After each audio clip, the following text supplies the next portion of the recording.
suka saksikan dari hal Yesus yang menjadi sahabatku yang erat.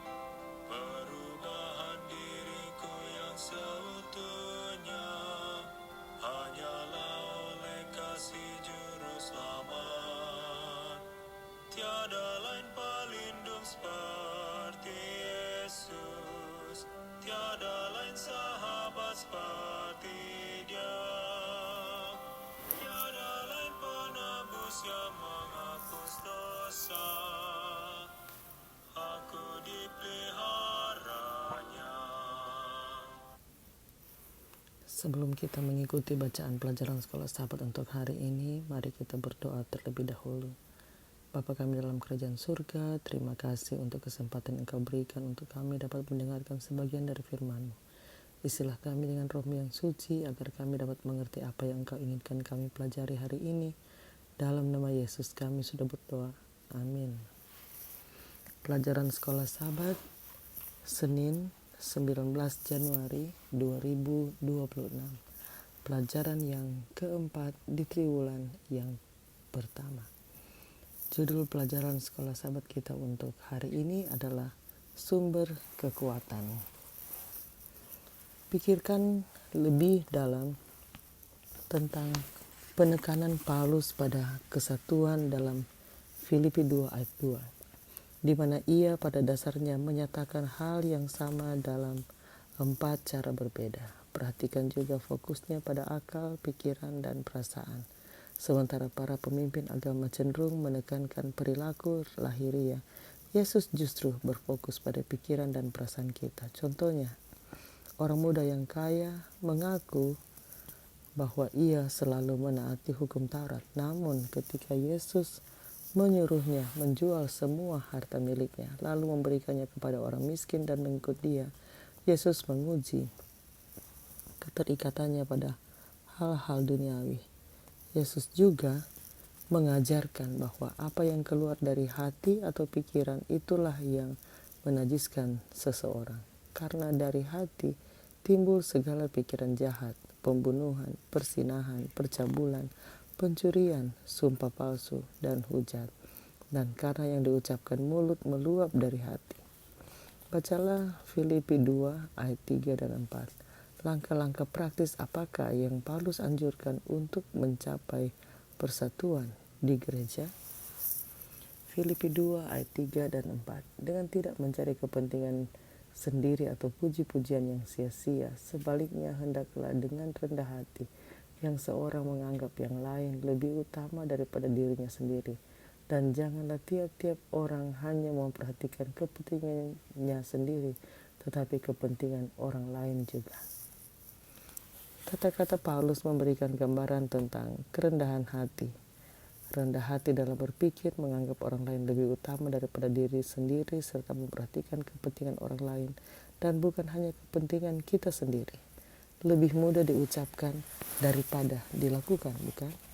Namun prinsip-prinsip ini penting untuk selalu diingat dalam setiap pergaulan kita. Seringkali dalam percakapan ada kecenderungan untuk lebih fokus pada bagaimana kita menanggapi daripada fokus mendengarkan. Guna memahami apa yang dikatakan orang lain dan melihat masalah dari sudut pandang mereka, banyak konflik sebenarnya muncul dari kesalahpahaman sederhana yang bisa dihindari hanya dengan mendengarkan secara aktif. Kita mungkin tidak setuju, tetapi mendengarkan dan berusaha memahami sudut pandang orang lain adalah langkah pertama untuk membangun kepercayaan dan komunikasi yang sehat.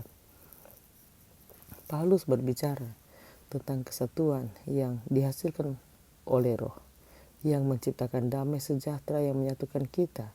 Jika ada pertikaian dalam gereja, Roh Kudus dapat meredakan ketegangan dan membawa kita dalam kesatuan serta menciptakan keselarasan. Dalam pasal yang sama, Paulus juga mengatakan kesatuan iman dan pengetahuan yang benar tentang anak Allah. Kedua hal ini saling berkaitan, memiliki iman yang sama dan pemahaman yang selaras tentang kitab suci yang berasal dari pengenalan akan Kristus dan ajarannya, sangatlah penting agar kesatuan tetap terjaga di antara kita. Jenis kematian terhadap diri sendiri seperti apakah yang dapat menuntun kita pada sikap menganggap orang lain lebih utama daripada diri sendiri? Bagaimanakah kita bisa belajar melakukannya? Bagaimanakah hubungan kita akan berubah jika kita semua hidup dengan cara seperti itu? Yesus menemukan aku dalam dosa, hatiku berkeluh kesah dan sukar, tapi ku diangkat oleh tangan Yesus dan dipimpinnya di jalan yang benar. Tiada lain pelindung seperti Yesus, tiada lain sahabat seperti Dia, tiada lain penebus yang menghapus dosa. Aku dipeliharanya. Tiap hari Tuhan beri janji yang baru, bertambahlah aku insaf kasih-Nya. Tapi tak ku mengerti tebusan itu, hingga kelak ku lihat Yesus di surga. Tiada lain pelindung seperti Yesus, tiada lain sahabat seperti Dia, tiada lain penebus yang menghapus dosa.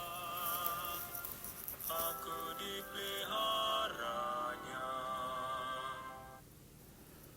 Mari kita berdoa. Bapa kami dalam kerajaan surga, terima kasih untuk pelajaran sekolah sahabat hari ini, di mana kami dapat belajar tentang sumber kesatuan, yaitu di saat kami belajar untuk rendah hati dalam berpikir, menganggap orang lain lebih utama daripada diri kami sendiri, dan kami akan lebih memperhatikan kepentingan orang lain, bukan hanya kepentingan kami sendiri. Terima kasih untuk pelajaran ini ya Tuhan.